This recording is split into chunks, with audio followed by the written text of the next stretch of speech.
Lee Min-ho and Song Hye-kyo, torn between Stardom and each other. It was post-midnight in Seoul, and Song Hye-kyo's dressing room glowed under soft amber lights. She stared at her reflection, meticulous hair, flawless makeup, yet inside her mind raced. Tomorrow's press junket for her new melodrama Echoes of the Heart would be streamed live. Meanwhile, Lee Min-ho was wrapping Dynasty of Fate on set in Istanbul, barely sleeping, nearly broke by exhaustion. Their worlds were both glamorous and relentless, and their love felt like a tether under tension.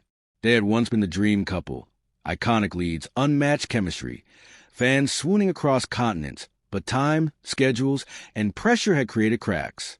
Keeping it together felt like balancing on spinning stage lights. Min-ho arrived at Incheon International at 3 a.m., red eyes and bruised energy. He hadn't seen Hye-kyo in weeks, and both of them knew it. As she stepped into the arrivals hall, wearing oversized coat, minimal makeup, the second their eyes met, something fragile and fierce snapped back. She dropped her bags. He caught her. They stood, two star icons in a luggage zone, clutching each other, lights flickering off the carousel above. No paparazzi. No fans. Just exhaustion, longing, and wordless confession. Backstage at the awards gala, they walked the same red carpet but separately. Min-ho in a midnight blue tux, Hye-kyo in ivory silk. When they finally met behind the velvet ropes, nobody heard what he whispered, but her response showed everything. A slight gasp, teary eyes, then raising her chin in resolve.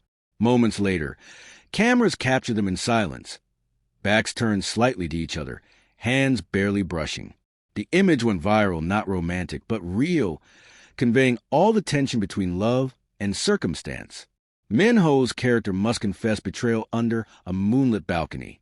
On the final take, he looked into Hye-kyo's eyes, scene partner, and in this telling, something more, and said line after line until he stuttered, voice trembling.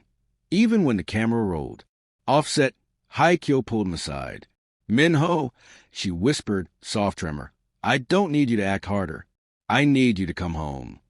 He shut his script for good, and at that global moment when production lights stayed on, all else felt dark. Both were at career peaks. Min-ho with a global streaming hit, Hye-kyo with multiple endorsement deals and film offers. But contracts collided, promotions overlapped, invitations ballooned. They tried. 2 birthday dinners, 1 canceled last minute. Weekend ticketed flights booked and shifted repeatedly. Messages unanswered. Social media posts that mentioned flights, work updates, private photos. Fans speculated heartbreak. Industry insiders called it inevitable drift. Min-ho's crew was shooting near Han River in Seoul, finishing night sequences. The sky opened up around 11 p.m. Hye-kyo, having wrapped midnight interviews nearby, rushed to meet him on location. She arrived breathless. He stood laughing with extras, wet hair plastered to his forehead. She raised her umbrella. He dropped it. Rain drenched them both. She snapped at him. Why didn't you tell me you were shooting here? He just pulled her close. I figured talking would come later. This that matters.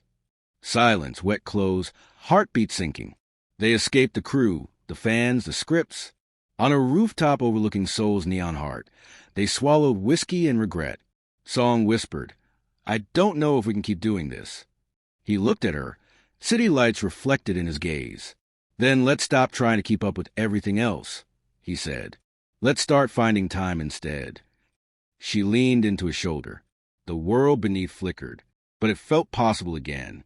Discussion boards erupted. Some pleaded, let them stay together. Others warned, their careers will be destroyed if this goes public. A Reddit thread asked, why can't they just take a break from work together? Fans wished for a joint hiatus, travel, a photo of them holding hands in a cafe. But the public saw only perfection, press shots, magazine covers, endorsements, never the cracks. Despite no official statement, fan art and fiction proliferated. Imagine hotel scenes in Venice, whisper vows under cherry blossoms, midnight texts filled with longing. Even beneath strain, they didn't slip. At press junkets, Min-ho spoke politely of Hye-kyo's talent. She praised his depth of emotion. They respected each other's work, even when their personal connection was fragile. During final goodbye on her return flight to Seoul, He pressed a folder into her hand. Inside, rehearsal tapes from Dynasty of Fate she'd never seen.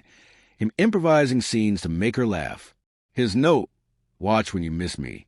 Timing and fame, two global icons, each with creative momentum but limited in time. Emotional intimacy, whispers off camera, tiny acts, floral bouquets, surprise calls after long days. Public silence amid chaos. They didn't deny or confirm. They carried on professionally. Human stakes, aging schedules, burnout. Their struggle felt relatable even across Stardom.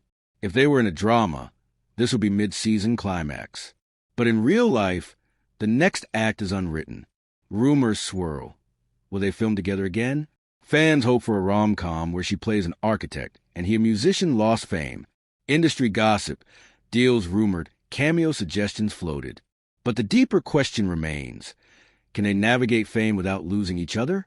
In the end, the most breathtaking moment wasn't an award, a global premiere, or even romantic gesture. It was the stillness between texts. Picture this, midnight. She's in the studio. He's on a plane. They each send a single emoji, a star, a moon. Silent, potent, full of meaning. Fans went wild. They didn't need words. Because some stories, like their chemistry, are felt without being broadcast. Epilogue, a love story written in headlines and half silence. Lee Min-ho and Song Hye-kyo, brand icons, storytellers, rumored lovers, trapped between schedules, cameras, and their own hearts. Their struggle felt monumental not because they were actors, but because beneath the spotlight was a fragile hope to choose love over chaos. Their love story, real or imagined, shows how two souls might collide, drift, and fight to hold on. And even if they can't physically stay together tomorrow, they hover in every red carpet glance, every whispered line, every fan's hopeful art. The suite was dark except for the glow of her laptop screen. Song Hye-kyo scrolled to the email again. Her U.S. management deal was finalized. A 6-month engagement in Los Angeles. Awards potential. Script approval. Creative control. Everything she had fought for. But with her phone buzzed on a nightstand, the glow of Lee Min-ho's name made her heart pause. She let it ring. Twice. Then hit answer. "I just wrapped." His voice was hoarse. "Still up?" "I was just thinking," she replied. He knew what that meant. The choice was coming. And it wouldn't be easy. A week later, they sat opposite each other in a high-rise restaurant above Seoul. The city sparkled like a stage beneath them. Their food sat untouched. "I read the script," he said. "It's brilliant." She nodded. "It's also in L.A." Silence again. Cutlery clinked. A waiter hovered, then retreated. "I could visit," he offered. "You'll be shooting Dynasty of Fate 2 by then." "Then maybe," he paused. "Maybe we wait." Her fork dropped. "We've been waiting since Milan. Since Cannes. Since before your fan meeting tour. And now you want to wait again." His voice stayed calm, but his jaw tightened. "What do you want me to say?" "That we try. Even if it's hard. Even if it's complicated." He reached for her hand. "I'm not walking away." But she didn't reach back. 3 months earlier, they'd shared a stolen moment backstage at an award show. She was minutes from a red carpet appearance. He wasn't attending, filming overseas, but had flown in secretly for her. As her team touched up her makeup, he slipped into the hallway. They met briefly behind the wardrobe curtain. "You're not going to stay, are you?" she asked, afraid of the answer. "I'll stay for 5 minutes," he said, brushing her hair off her shoulder. "But I'll think about this moment for 5 months." Then he was gone, and she had walked into cameras with a practiced smile and a heartbreak only she knew how to hide. After an emotionally draining shoot, Song Hye-kyo returned to her dressing room and found it empty except for a gift-wrapped package. Inside, a set of Polaroid photos. Her laughing in Prague. Him sleeping under a scarf on the Shibuya train. A selfie they had taken under an umbrella, unnoticed by fans. And one final note handwritten. "When this feels too hard, remember, this wasn't for the cameras." She sank to the floor, pulled her knees to her chest, and cried. For the moments they had, and the ones she feared were slipping away. While shooting a critical finale scene for Dynasty of Fate, Min-ho improvised a line that hadn't been in the script. Some things in life you don't chase. You wait for them to come back, because they're the only things worth it. The director called cut, but the crew froze, because they knew he hadn't said that to his co-star. He had said it to someone watching thousands of miles away, and it was caught on camera. One of the biggest fractures came when Haikyo was interviewed during a U.S. red carpet event. A journalist asked, "Are you currently in love?" She hesitated, smiled. "I'm in love with my career right now." The clip went viral in South Korea within hours. Headline screamed, "Song Haikyo confirmed she's single?" Lee Min-ho, still filming in Istanbul, saw it on a crew member's phone. He didn't call her. She waited for 3 days. When they finally met again, it was on a private rooftop above her apartment, where they had once watched the sunrise after her drama rap party. She spoke first. "I never meant to hurt you." He nodded. "But you said what you meant. And you didn't say anything at all." The city pulsed beneath them. Traffic lights. Horns. Distant music. "I'm tired, Minho," she admitted, "of fighting for time, for space, for a love that's always late." He stepped closer, eyes stormy. "Then don't fight. Let's just live in the spaces we have." She shook her head. "That's not enough anymore." He reached into his coat, pulled out a tiny velvet box. But she stopped him. "Don't," she whispered. "Not when we're both still half here and half somewhere else." Later that week, they attended a charity gala separately but were seated at the same table, center stage. Photographers snapped. Fans speculated. Then the host requested a surprise duet performance. All eyes turned to them. Song Haikyo hesitated, but Lee Min-ho stood and offered his hand.